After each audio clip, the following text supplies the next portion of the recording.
So today we are going to go to an area on the outskirts of Sofia called, oh, my pronunciation may be incorrect, but Fakulteta? Vlad, does that sound right? Yeah, that's pretty much okay. And this is an area inhabited by the Romani community, also known as Gypsies, and we want to see what this area looks like. We have heard interesting things about it, and Vlad and I both have an interest in the Romani or Gypsy community, so we're gonna go see what this part of Sofia is all about. And this was my first time renting a car in Europe, so pretty exciting. Believe it or not, it was only around $35 US to rent this car for a few hours, and there were actually rental cars available for a fraction of that price. But Vlad and I were thinking, okay, what's the catch here? We ended up with a car that was a stick shift, so that meant Vlad was the driver for the day.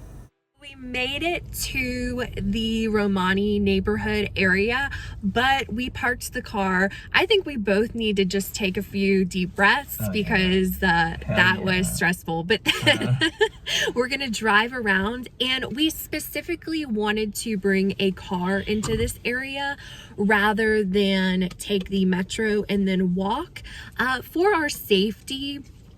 And also because Vlad and I once did a tour of a Romani neighborhood, actually a few different neighborhoods in Bucharest, Romania, and it was a lot of fun. We learned a lot. We were able to see several different communities, those living in more of slum-like areas and those living in essentially mansions, incredibly impressive buildings.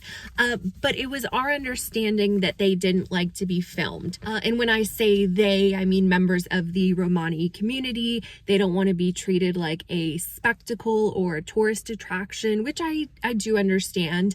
But just out of curiosity, I would like to do some filming and share my experience in this part of Sofia. So here we go. This was Vlad's first time driving in a country other than Belgium or the United States, so that in itself was quite stressful. And our journey started with a bit of a hiccup. We rode down what we thought was an unpaved road, which led us to a dead end. And thank God no one came outside to yell at us or ask what we were doing because that was already a high stress situation, but we made it out and back onto the road. I can't promise that I won't mess this up at some point in the video, but I do want to clarify that the term Romani is an adjective and Roma is a noun. So Romani refers to this group's culture, their language, and them as a community, while the term Roma specifically describes the people themselves. You might be more familiar with the term Gypsy, which originated from the mistaken belief that the Roma came from Egypt. So Egypt, Gypsy. And even though the term Gypsy is still widely used, it's considered to be offensive because it's associated with stereotypes and discrimination. So in this video, I will be sticking to the terms Roma and Romani.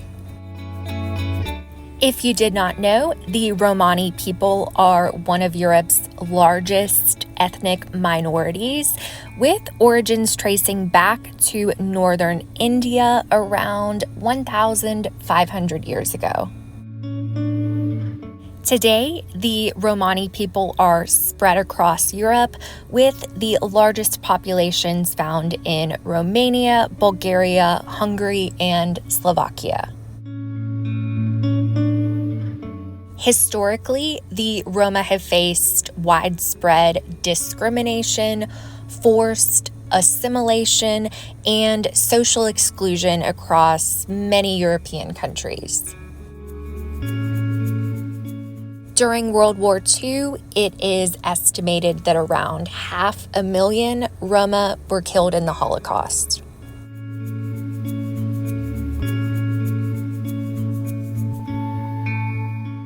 Bulgaria is home to one of the largest Romani populations in Europe, but the Roma in Bulgaria are not a single homogeneous group. There are subgroups with distinct dialects and traditions. Many Roma communities in Bulgaria live in segregated neighborhoods, often called ghettos or slums. And in these areas, access to municipal services is limited. Unemployment rates among the Roma are significantly higher than the national average in Bulgaria, with some estimates placing it at over 60%. Education inequality is stark, with many Roma children attending segregated schools with fewer resources. As you can see, infrastructure in these communities is often underdeveloped, with things like unpaved roads, difficult access to clean water, sanitation, and proper electricity. Fakulteta in particular is located in western Sofia, and it is one of Bulgaria's largest Romani communities. Although it is not the largest, Bulgaria's largest Romani neighborhood is located in the city of Plovdiv. This densely populated area is marked by overcrowded housing, unpaved roads, and again, limited access to essential services. Many homes in Fakulteta are built without permits, which makes the residents vulnerable to eviction and exclusion from public services. Efforts by NGOs and local initiatives have aimed to improve living conditions and access to education, though change remains slow and uneven. In Bulgaria, many Roma speak Bulgarian as their primary language, while others maintain Romani dialects. Some communities also speak Turkish, especially those with connections to the Ottoman period. To be honest, as a libertarian, I actually find it very intriguing how some Roma choose to operate outside the system. And what I mean by that is some residents of Fakulteta and other Romani neighborhoods actually lack proper identification documents, such as birth certificates, ID cards, or residence permits. This kind of legal invisibility is not entirely accidental. Some in the community intentionally avoid government registration due to distrust of authorities, fear of discrimination, and the desire to avoid state intervention.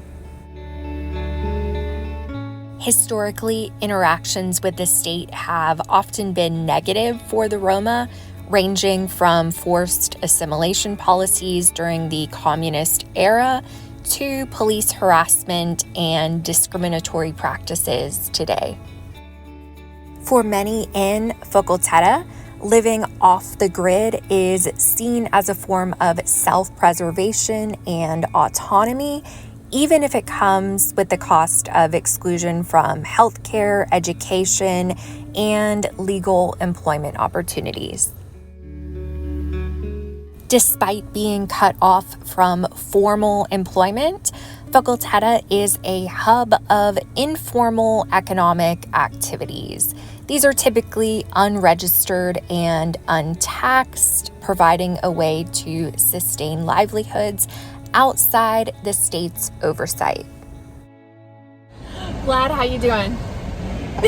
I'm good. It's not as bad as I expected it to be. So I am doing great. Have your nerves calmed down? Pretty much. Like, it's less stressful than being on the high-speed road, definitely. But lots of people staring, so lots of people staring. But hey, people stare at me all the time in downtown Sofia, so this is true. I'm used to it.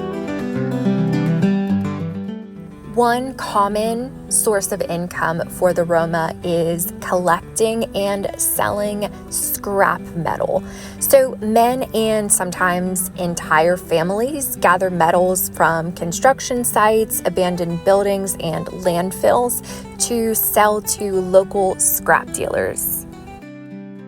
Another common source of income is construction and day labor, with residents taking jobs in things like roofing, bricklaying, and house repairs for local contractors. These jobs are usually arranged through community networks, though, rather than through official employment channels. We did get quite a few looks from Fakulteta residents, and we were definitely met with curiosity about what we were doing, but at no point did we feel like we were in danger, and at the end of the day, we were basically unwelcome guests in their community. Vlad is trying to make it to the main road so we can head back to just not this area.